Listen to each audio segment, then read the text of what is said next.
8h16, Nico Saliagas. Olivier Faure, le premier secrétaire du Parti Socialiste, est votre invité, Audrey Crespo-Mara. Bonjour Olivier Faure. Bonjour. Le gouvernement traverse une passe difficile. On entend Jean-Luc Mélenchon, Laurent Wauquiez, Marine Le Pen un peu partout.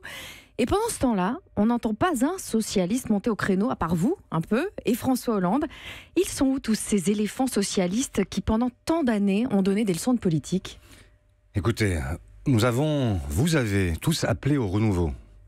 Il y a des têtes nouvelles aujourd'hui qui demandent à se faire connaître et que vous connaîtrez bientôt. Et donc, vous verrez que après les éléphants, il y a des éléphantos. Il y a surtout des gens qui ont envie de renouveler la vie politique. Et donc, leur voix est pour l'instant moins forte, mais elle n'est pas moins intéressante. Mais c'est assez pratique comme excuse de ne pas vouloir gêner la nouvelle génération du PS. Est-ce qu'ils vous laissent aussi, ces éléphants du PS, prendre les coups? Ou bien est-ce qu'ils ont honte d'avoir conduit le parti de François Mitterrand là où il est? Vous leur poserez la question. Moi, ce que je vois, c'est qu'on a une génération qui est aujourd'hui dans la transition et qui cherche à transmettre un bâton qui a été...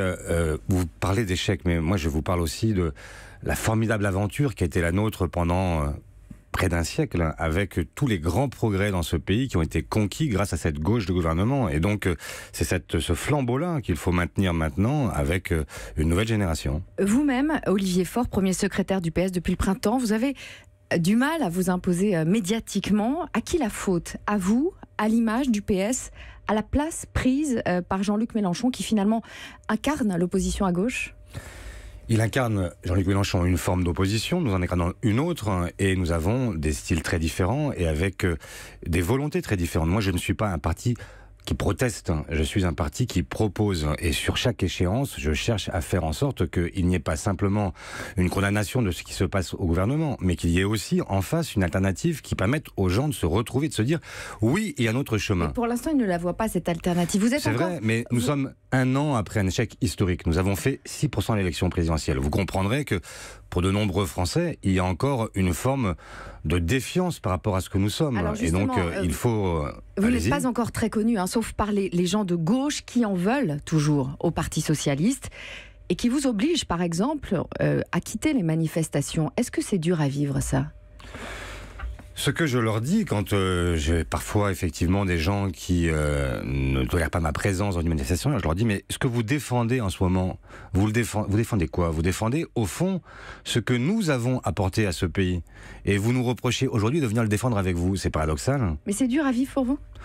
C'est dur, c'est jamais agréable, mais je le fais volontiers parce que quand on fait de la politique, on ne le fait pas simplement pour pouvoir avoir les honneurs, on le fait parce qu'on croit à des idées. Et moi, je crois absolument à ce que nous sommes. Olivier Faure, le PS va mal et peine à redevenir une force politique. Vous présentez ce matin votre projet pour les européennes. Votre projet, c'est surtout de ne pas vous faire largement battre par tout le monde. Le PS est à 4% dans un dernier sondage pour les européennes. J'ai vu ce sondage à 4,5, il y en a d'autres à 7. Il y a La République En Marche et le Rassemblement National de Marine Le Pen au coude à coude à 21% pour nos auditeurs. Écoutez, aujourd'hui nous avons une gauche qui est fragmentée et dont aucun parti malheureusement n'est en mesure actuellement d'être l'alternative à ce qu'est la droite libérale en France et en Europe. Et donc, il y a un enjeu aujourd'hui pour nous, la gauche, à faire en sorte que de briser le duel qui se met en place volontairement, ce pas de deux, entre d'un côté les nationalistes et de l'autre les libéraux. Mais pour l'Europe, qu'incarnez-vous de plus, qu'incarnez-vous de différent d'Emmanuel Macron de La République En Marche? Précisément, j'y viens. Il y a aujourd'hui deux pôles qui cherchent à s'alimenter réciproquement et qui disent quoi? Qui disent nous sommes les uns ou les autres l'avenir de l'Europe. Les uns disent il faut arrêter l'Europe. Les autres disent il faut continuer comme avant. Eh bien, nous, ce que nous disons dans ce débat-là, c'est que ces deux façons de voir l'Europe sont en réalité la fin de l'Union européenne. Nous, ce que nous voulons porter, c'est au contraire une troisième identité qui est celle, non pas d'une Europe libérale, mais celle d'une Europe de gauche qui permette de répondre aux grands défis du moment. Le défi climatique, par exemple. Est-ce que quelqu'un pense sérieusement que l'on peut répondre aux défis climatiques si on n'est pas en même temps capable de régler la question sociale, économique? Comment est-ce qu'on fait pour que on règle cette question climatique sans en même temps chercher à réguler le capitalisme? Ça n'est pas possible autrement.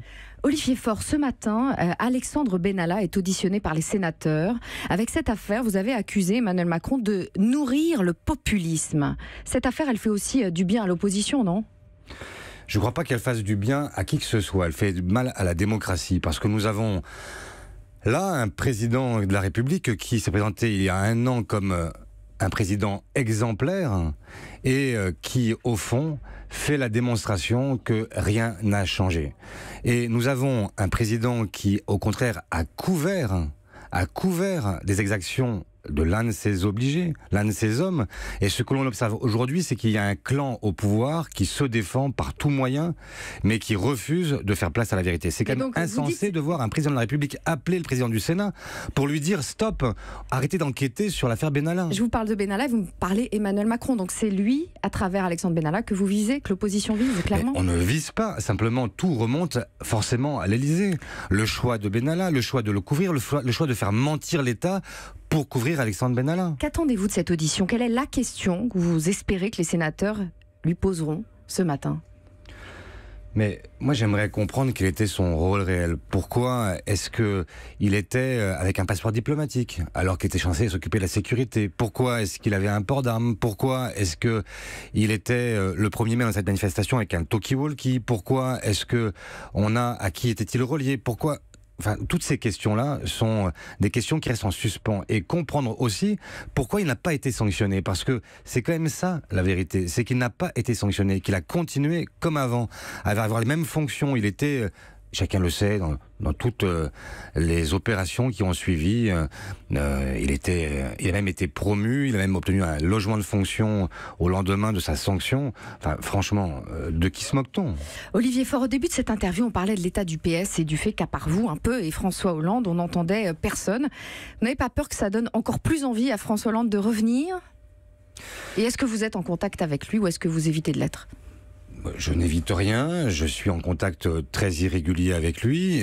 J'ai le sentiment qu'il a aujourd'hui un rôle aussi à jouer dans le dévoilement, dans la démystification de ce qu'est le macronisme. Ce que vous n'arrivez moins à faire? Mais ne cherchez pas à opposer toujours les uns aux autres. Je sais bien que c'est un réflexe de journaliste. L'incarnation compte. L'incarnation compte, oui, mais enfin, on a aujourd'hui un ancien président de la République qui explique et qui permet de dévoiler ce qu'est le macronisme. Quand il dit que Emmanuel Macron est le président des très riches, je pense qu'il fait œuvre utile. Quand il explique ce à quoi conduit le macronisme et en quoi c'est différent de la politique qu'il a conduit, je pense qu'il défend son bilan et qu'il a raison de le faire. Ça permet effectivement de faire la nuance entre les uns et les autres. Après, ne cherchez pas à nous opposer les uns aux autres. Il y a des façons différentes de vivre les choses. Moi, mon rôle à moi, ce n'est pas seulement de valoriser ou de dévaloriser ou de faire le bilan, etc. Mon rôle à moi, c'est de conduire les socialistes vers une nouvelle étape. Cette nouvelle étape, c'est celle d'une renaissance que je souhaite avec les Français et qui permette de dépasser tous les conflits d'hier. Il y a eu des conflits, bien sûr. Est-ce que la gauche a tout réussi? Bien sûr que non. Mais aujourd'hui, nous avons une génération qui cherche à se faire entendre pour faire en sorte que le Parti socialiste renaisse de ses cendres. Olivier Faure, au PS, même Anne Hidalgo perd des points avec la démission de son premier adjoint à la mairie de Paris, Bruno Julliard. Si le PS perdait aussi la mairie de Paris, ça serait la fin de tout, non?